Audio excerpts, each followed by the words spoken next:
Everything in my professional life I owe to that show.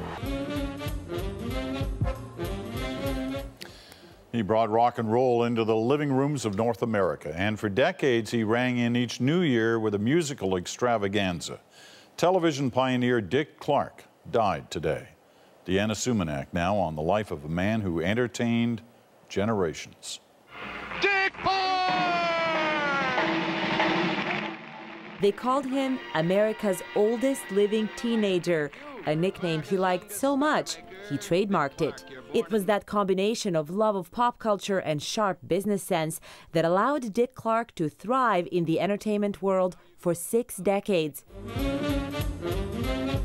It all began with American Bandstand. The 1950s music variety show Clark hosted had a simple formula. New bands performed, clean-cut kids danced, and ranked the records they liked.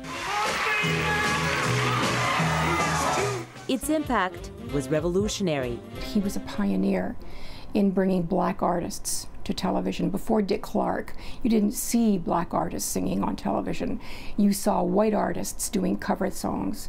During its 3-decade run, Bandstand introduced the audiences to a who's who of pop and rock music, including some Canadians. Here is Paul Anka.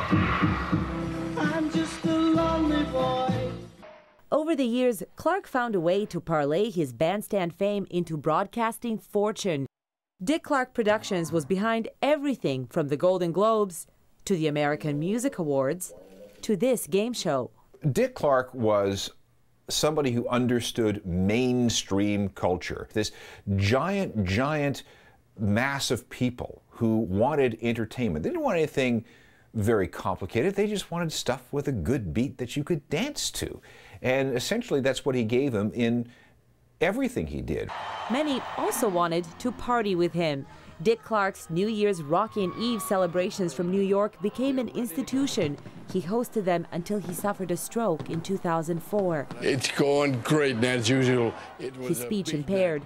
He made an emotional return to the show in 2005 and continued to co-host it until December 31st, 2011. They came to have fun, and man, are they doing it.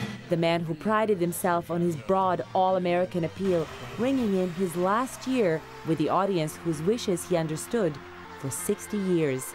Deana Sumanac, CBC News, Toronto.